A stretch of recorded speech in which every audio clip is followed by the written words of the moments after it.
for all these appraisal to become at the same time, but it's also really important that this mass movement in the streets can find an alternative narrative, can root their mobilization in local assemblies.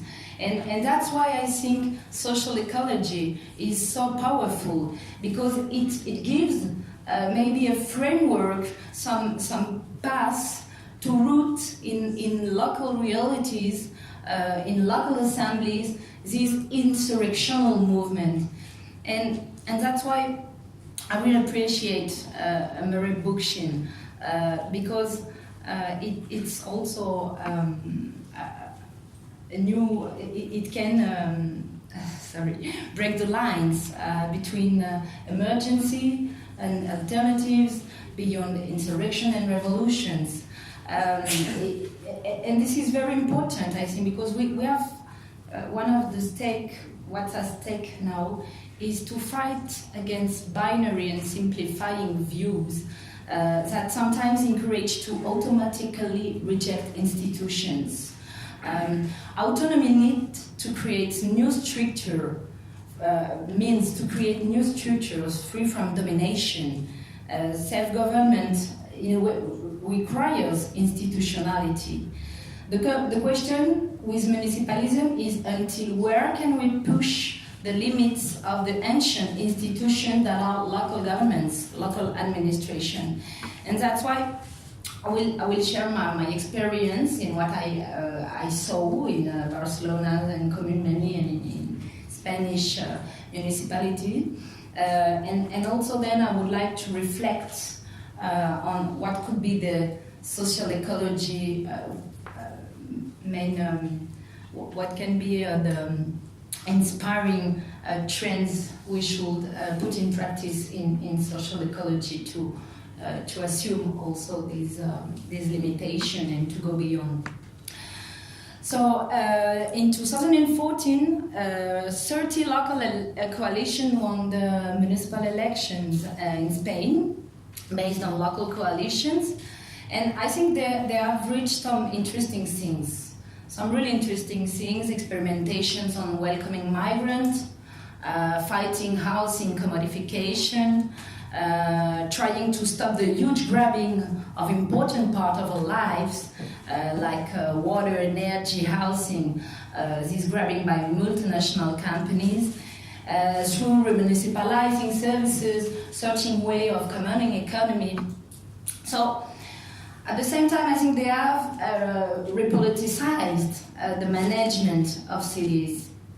And for a while, because we've seen that in 2019, the election was, they have not been reconducted, and I think they have been too much institutional. The coalition have become parties at the end, no? But for a while, I think they have changed the way political parties have been holding politics, and one of the most important things also of this new municipalism is also the question of feminization of politics and of the internationalist approach that was focused on gathering experiences through the fearless cities meeting, and so yes, I think great advances, but also big limitations. And the big limitations, I think they are due to the institutional framework, which is a bourgeois framework of municipalities, which is conceived as a state body still. The local government and the framework of decentralization is still very limited to assume self-government. And I would like to bring some main problematic of these governments, of these local governments. First of all, the lack of decentralization was one of the key issues to really self-govern the people of the cities. And between 2015 and 2019, there have been a permanent fight with national states trying to cut the resources, trying to judicialize issue, trying to prevent some measures and attack in the courts, limiting the resources. And this is a global movement, very huge now. The most impressive government that limits decentralization is, of course, Turkey. When in 2016 it dismissed local elected in Diyarbakir, put in jail local elected in mayors and also local civil servants.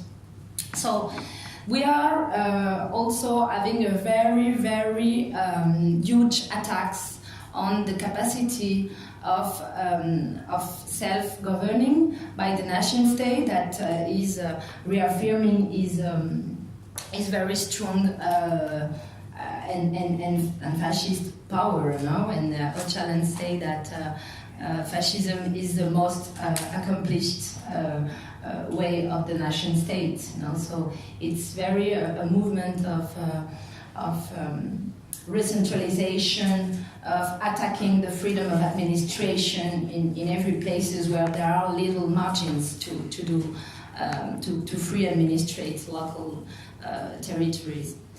So in Barcelona, also symbolic and strong measures were taken to fight housing crisis. It's true that due to this context of global financialization of housing, due to the context of the national law that has made a law to protect the owners against the tenants, the housing prices have rarely increased as much as during the Barcelona's Ada Colau administration. So it's quite a big paradox, because I think the government taxed vacant housing, re-owned homes from the banks, compelled developers to build 30% of social housing in every new construction, fought Airbnb, adopting plan to limit the development of tourism in central areas and stopping the allowance for new hotel and seasonal location in this district, incentivizing cooperativism, housing cooperativism, but in use cooperativism, not to own collectively, but to use collectively the homes. They also took measures to create subsidies for renting for people without wages and people undocumented.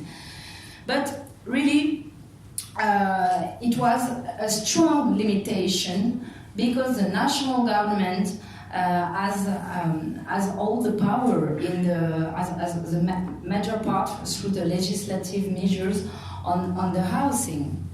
So it's true that they also organized in a campaign. They were campaigning against this law, and in 2019 the law has changed.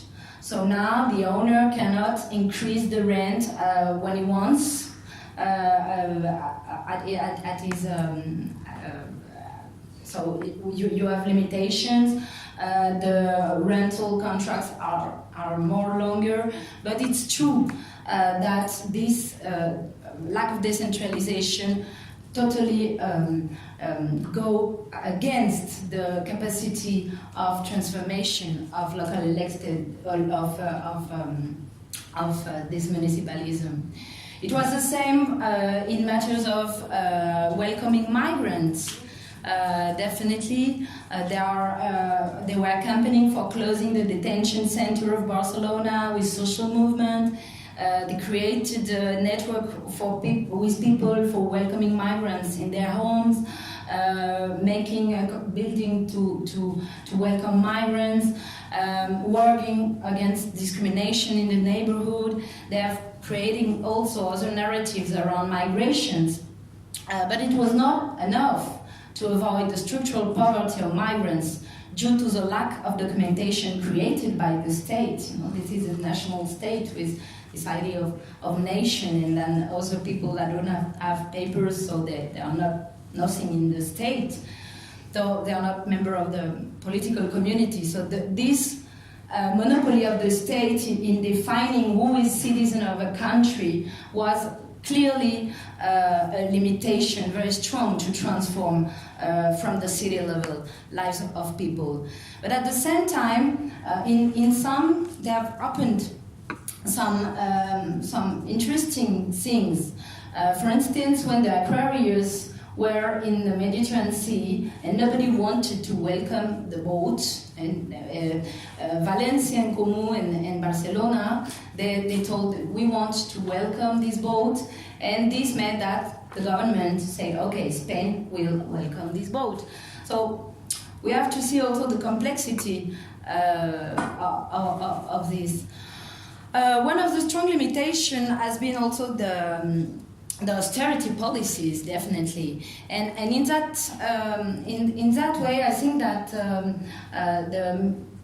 the new municipalism has succeeded in challenging the austerity, reallocating resources to social and ecological priorities. It's interesting to see that they have managed to do with few resources, creating a new framework with the commons.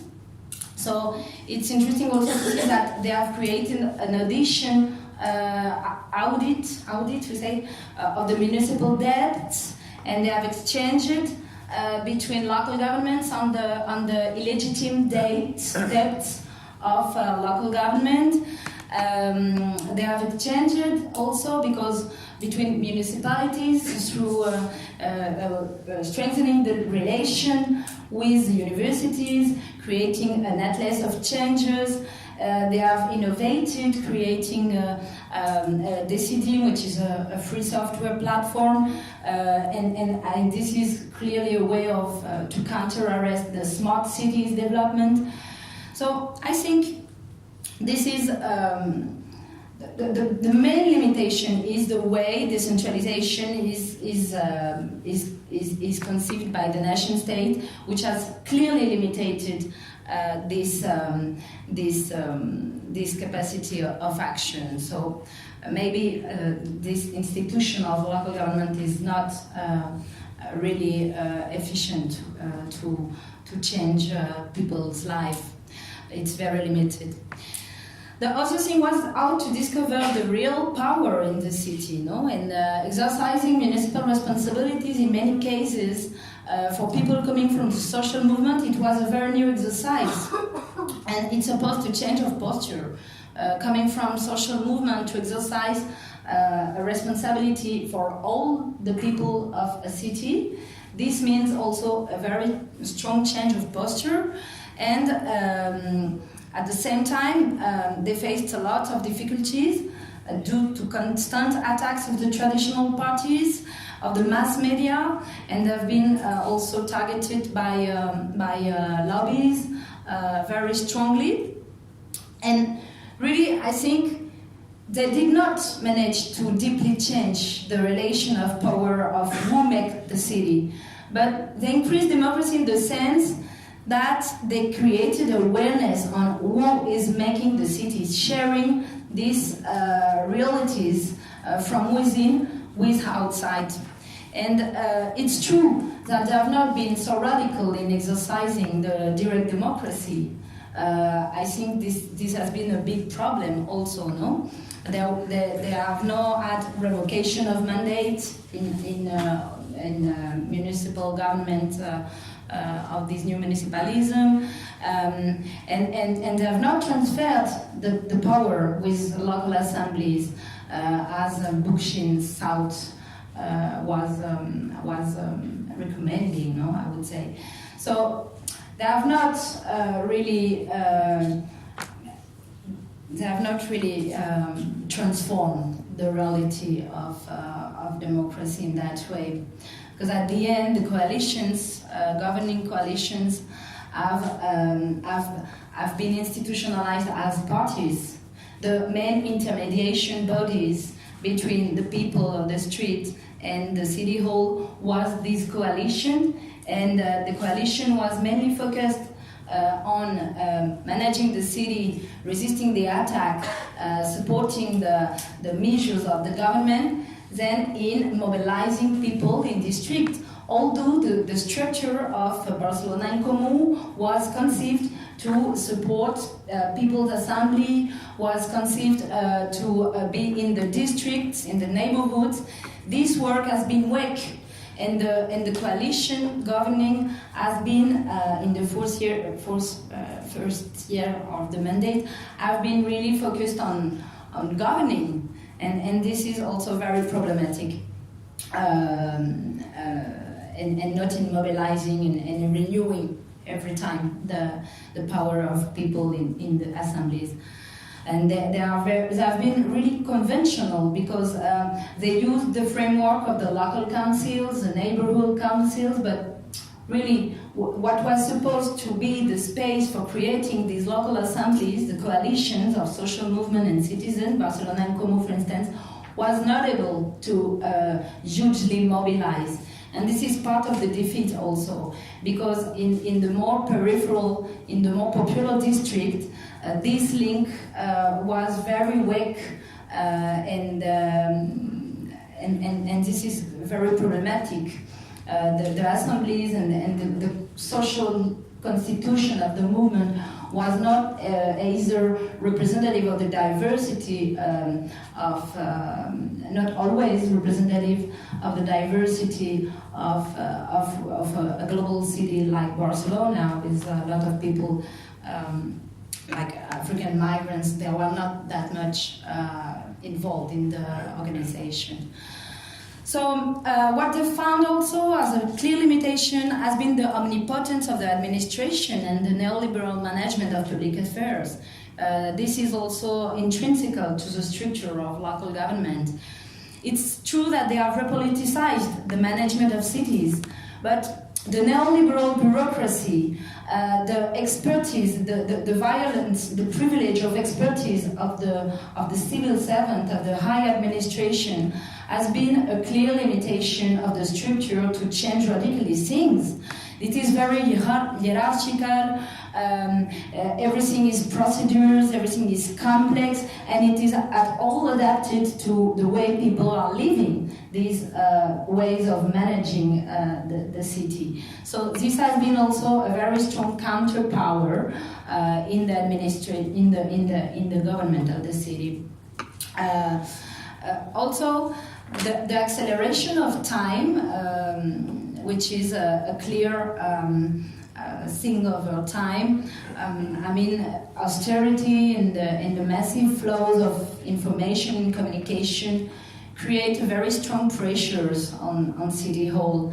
And they are often the first tier of administration, and the more visible, the one where you go when you are people and you have a problem, supposed to solve everything.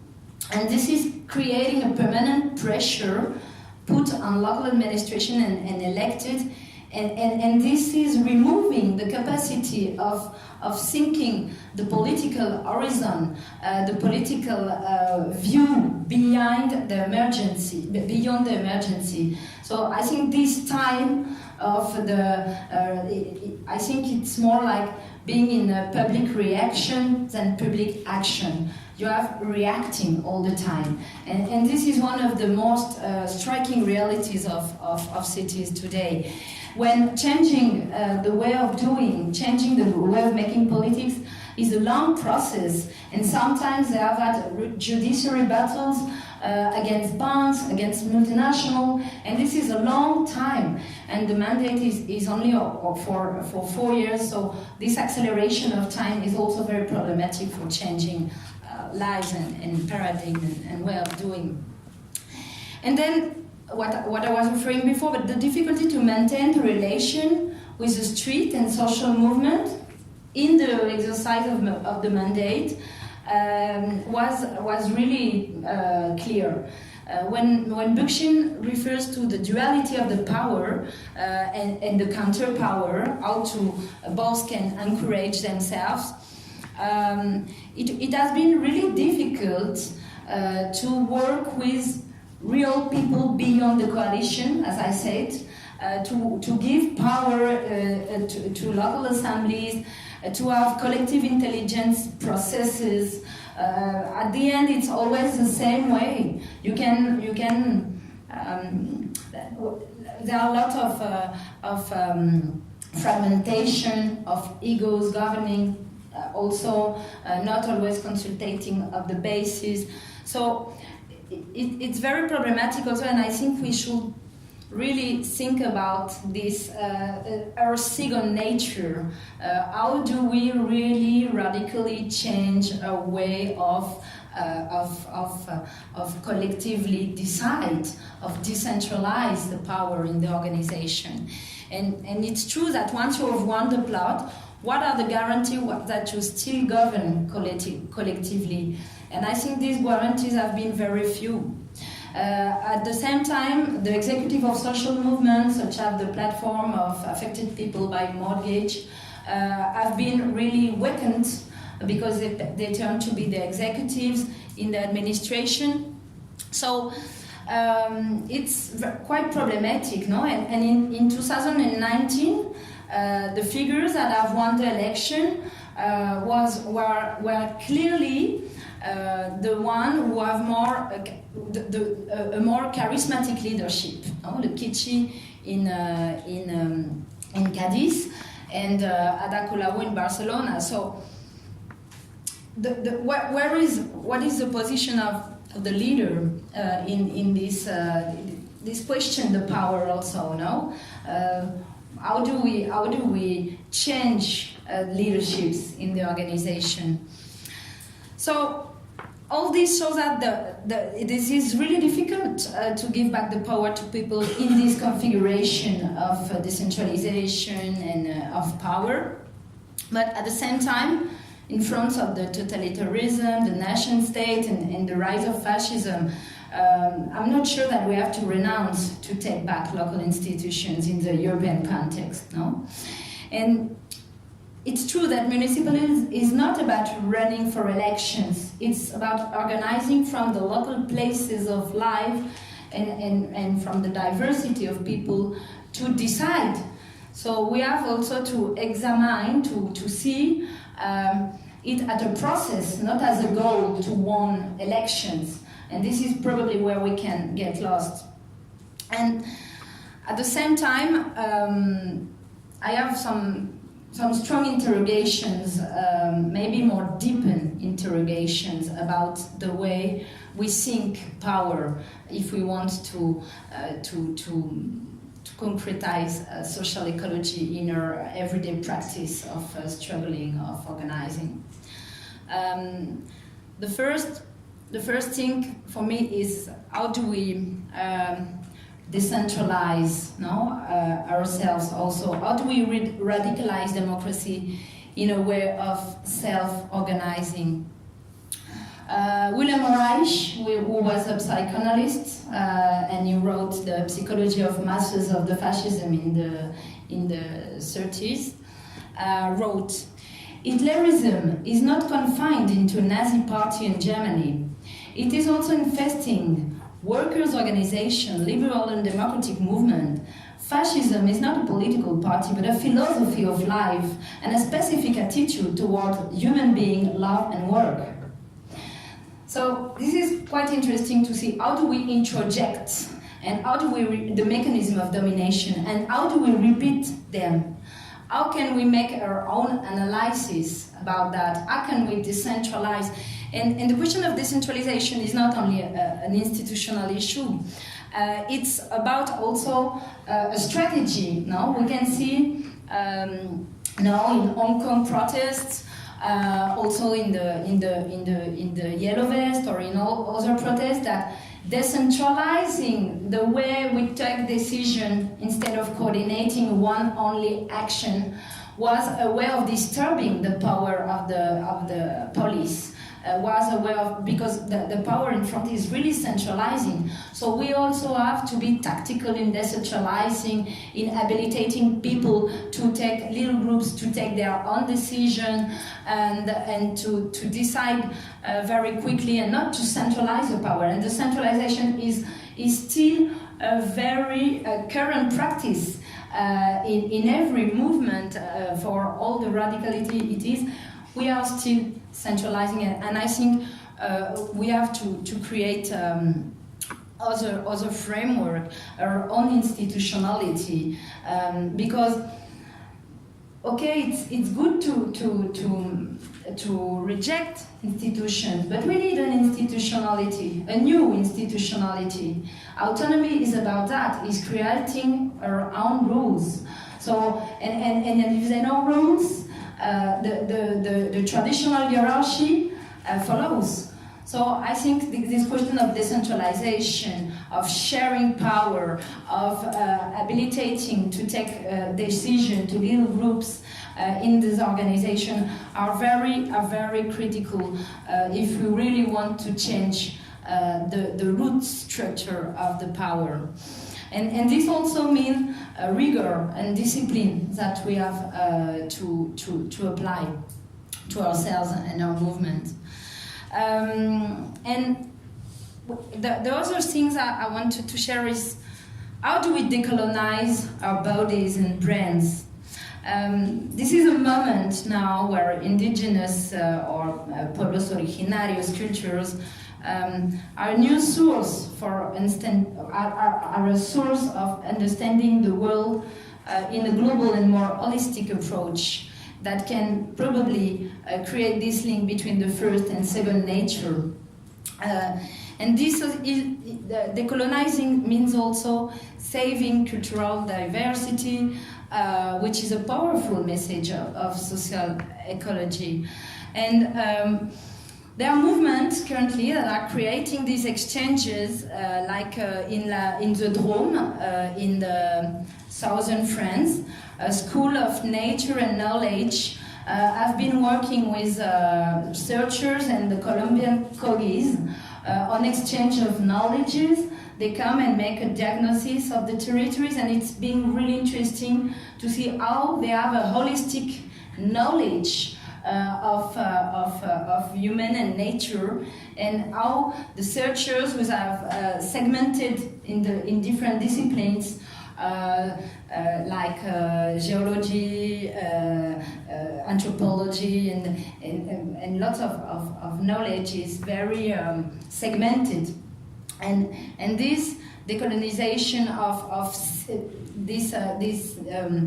the knowledge of the originary people means also stop the materialism and the dictatorship of rationalism that we have, but be more integrative in new ways of feeling and give place to intuition. It inspires the ethics and dialectics of nature, and this is very important. I think that we should learn how to involve ourselves from the holistic way, and not only from the rationality, which we have seen until what disaster it has driven us. So this is also what is at stake. Another thing is, how do we create alliance from diversity? We have to create alliance, I think, from situations and not from ideology. We have to respect autonomy and finding the common points instead of discussing the different views or ideological point of view. And this is also a very difficult attitude, mainly on the left. So in that perspective, it's also important to adapt our languages to change the spaces of meeting. For instance, in France, the criminalization of social protest has been a strong line for violence, with movements that fight police harassment of racialized people. No? And so what are the common issue that we can create, on what we can create alliance?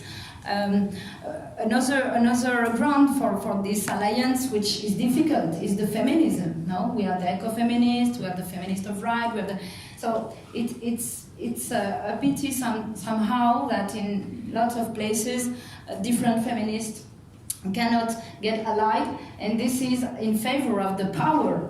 So I think we have to find also this way of creating alliance from the situation and not from the ideology. No? It's also very true now in the question of the diversity. How do we respect the diversity of tactic?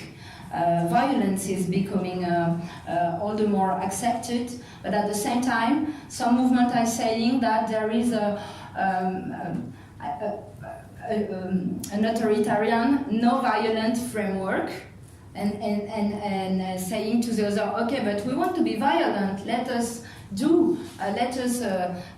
attack banks and burn all and do your own thing. And there is a tendency which is very dividing in the social movement now, which is to accuse the people of violence and make the in favor of the power once again. And so it's important also respecting the alliance and the diversity of tactics also, I think, and not having a consensual non-violence framework. I mean, we have to think about this question also. Violence has always been part of the insurrections and the way of destroying. You know? The question is, how do we create afterwards? And then the feminization, which actually is a humanization in the exercise of power. When we speak about second nature, it means, I think, taking our own power to articulate what I would call the microcosm of ourselves, the inward world, and the macrocosm of outside.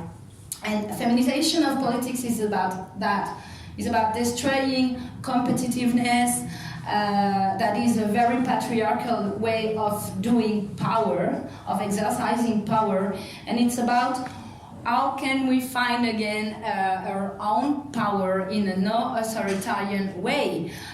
It's about care, empathy, listening, and it's a radical change also in the way we can change. We cannot change the world without changing our attitude, and I think we have introjected so much domination mechanism.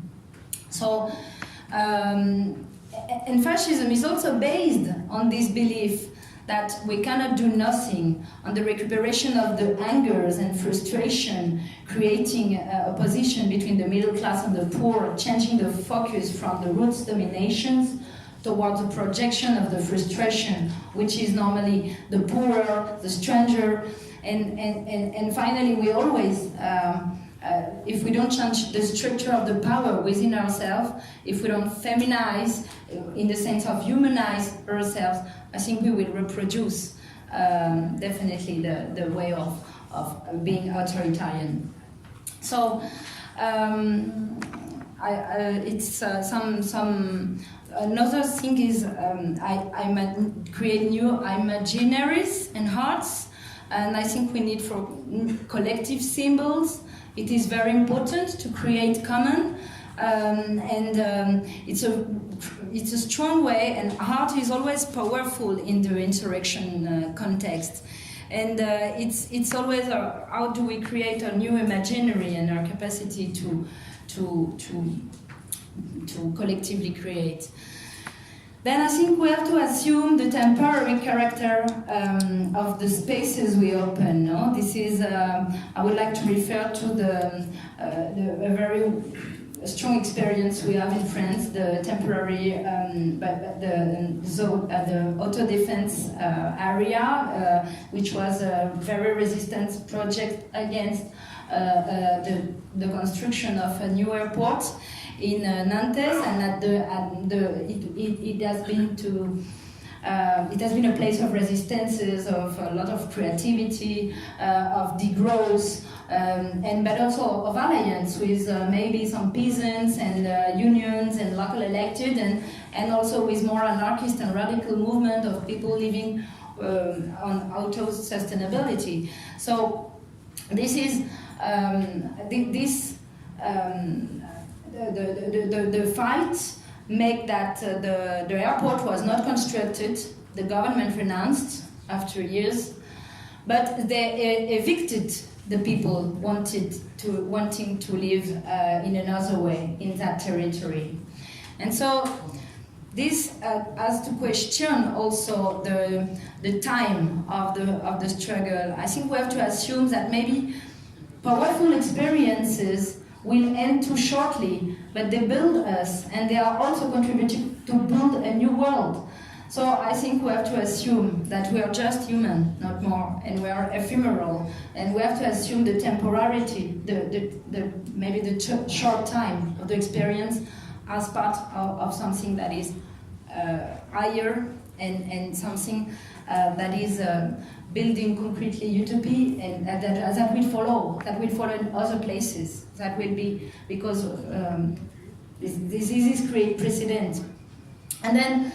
Globalized communities resistance is also the last line. I think it's very important to have spaces like this to collectively analyze the capitalist attacks we face and unite. And in this context, the global insurrection, in the context of global insurrection, international solidarity, it has this very strong importance.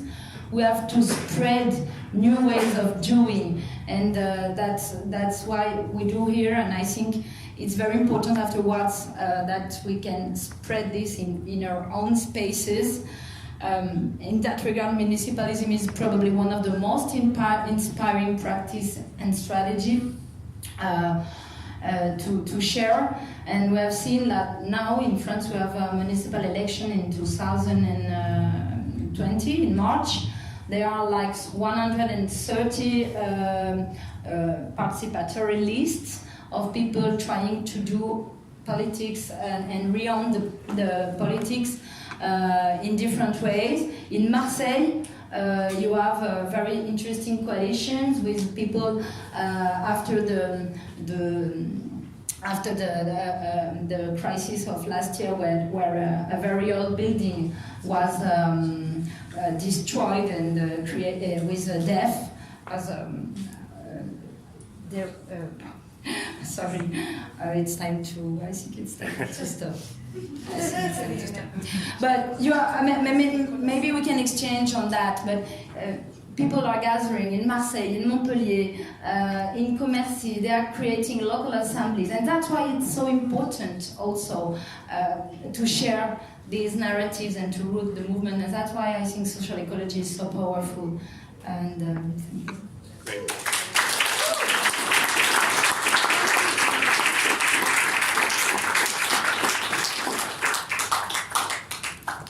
Okay, we have a few minutes for some questions. Yes. So you referred to collective decision making, and actually I wanted to ask about the CD in Barcelona. This collective decision making tool where citizens can register electronically and they can participate in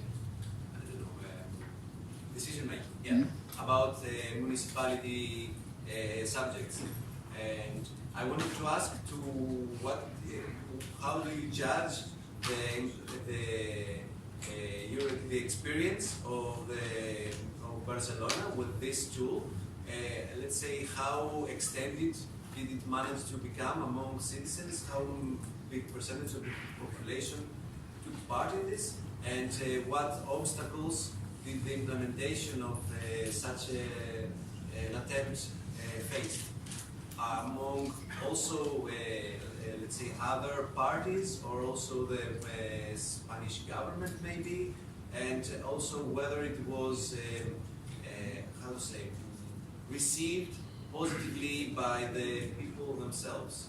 I don't know if you are aware of this. Yep. I think it's just a tool. I mean, this platform, Decidim is a platform. It's a tool that allowed, for instance, people after before winning the city hall to create a program collectively, and then that allow after the elections also to create to make people widely participate to contribute to these measures, no? To ratify or to propose or to enrich them. So it's clearly not sufficient, and it's clearly the participation has been too weak. It's a big problem. I think we have to think the technology as a tool, never as a goal. What's interesting is it's a clear model of resisting the smart city and the civic tech and the privatization of collective decision tools. And it's now implemented in a lot of local government, and this is the governance of the decision platform is based on the users. It's Creative Commons, and it evolves in function of the use of the people, so they can exchange on the best use, the difficulties, how do we develop the platform. So it's quite internationalist in that perspective.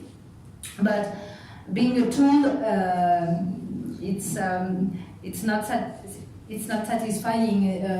You won't mobilize people with technologies. I think they can just be a support, and that's probably one of the most innovative things that they have made in Barcelona, the hacktivists. But at the same time, they have clearly not worked enough on how it is owned by people. They are clearly not worked enough on the face-to-face democracy, and this suppose also probably it is due to the structure of the administration. I mean, it should have when you manage an administration, I think you should create the means for people to take part to decisions. And these means, these are people facilitating the participation, presence of probably public services in the neighborhood, facilitating the organization, training. I think it's very important, and it's a long process. And clearly the CDM is not sufficient. But now the CDM is helping a lot of municipal platforms to decide by their own to elect people without election, which is a way of naming candidates for the municipal list now in Toulouse, for instance, in the southern France. The people say, okay, I agree to be a part of the list, but there is no vote.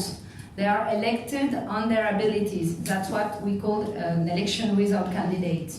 So it's very interesting way of collectively decide, and this is possible because of these kind of tools. Who else? Over here. So Decidem, which is Barcelona, and then Consol, which is Netherlands, are both the two platforms for a direct democracy, like municipalism. What I guess my question is around those two things is that I don't see people collectively electing a standard to talk together. Like, for instance, TCP/IP is an internet protocol that allows everyone to work together, and everyone just agrees this is how we're going to talk. Is there any efforts or any way that people are collectively making a decision on how to talk globally as cities? I did not understand. I'm sorry, I cannot understand, and maybe I don't know this process. So my question is, if we want to make progress, at some point we have to agree a way to talk together, just from a technological tool standpoint. I don't see people doing that, as an observer, if you will. I'm wondering if there's any effort to sit down in forum and create a standard for how we will collectively talk, whether you are anarchist, capitalist, communist, socialist, it doesn't matter. A way to talk. But the face-to-face, no, it's more or less.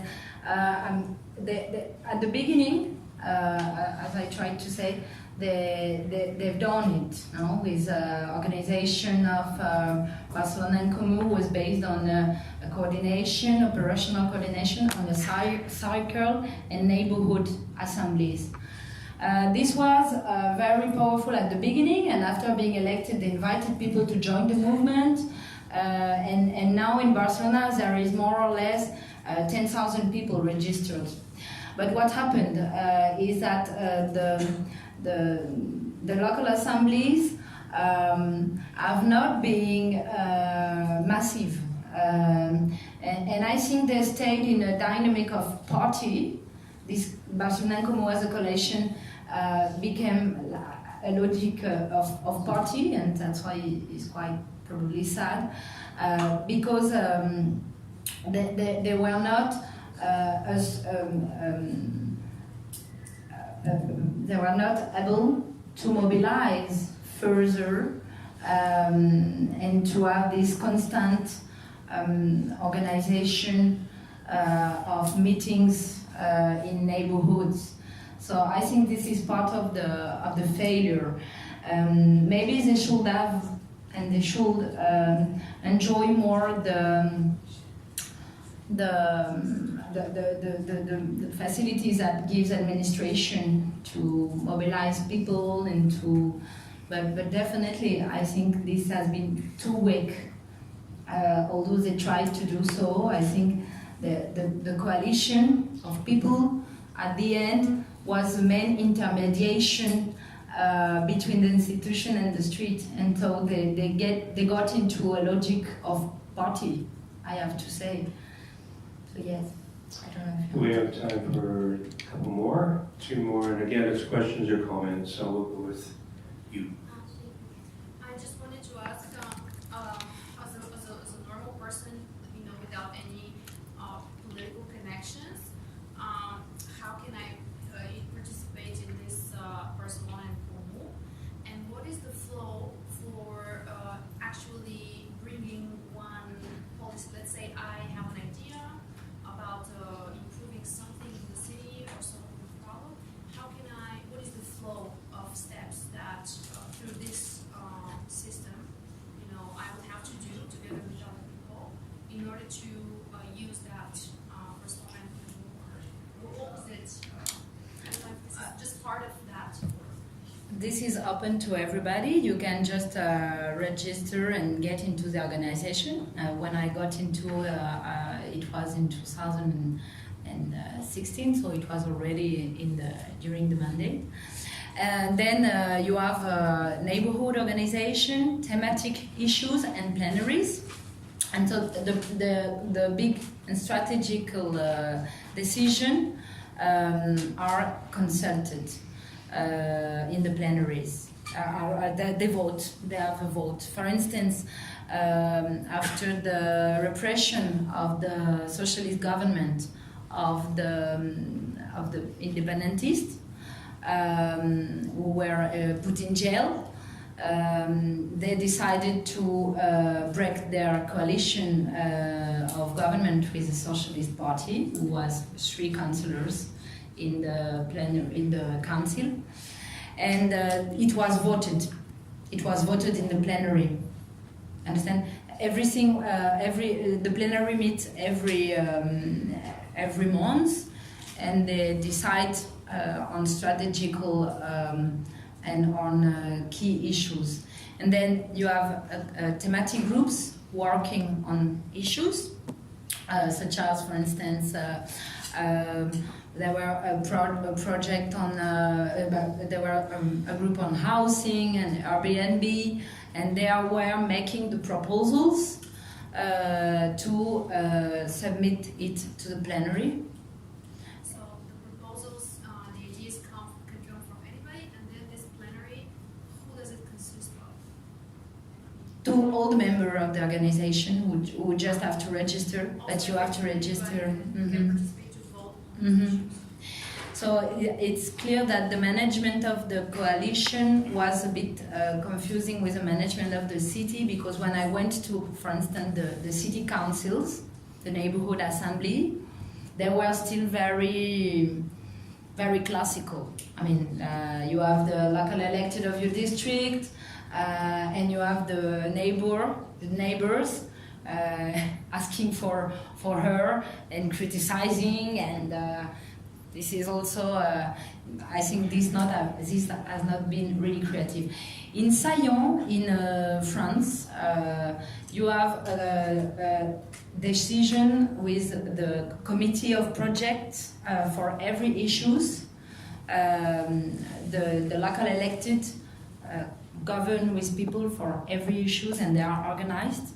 But it's 1,200 inhabitants. But they all decide in collective, and they create with local elected and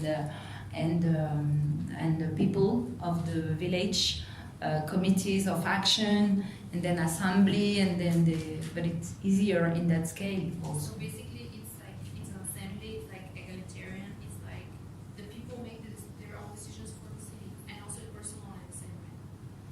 In Barcelona, I think the people, that's what it was wake. They don't transfer the power to local assemblies. They were just a part of the coalition running the city. This is where I think it's a failure. I don't know. Okay, we've run out of time, so I'm going to have to apologize to those who had their hands up. So we're going to have a short break now, 10 minutes. I want to again thank you, Magali, for your excellent presentation and for all the participation.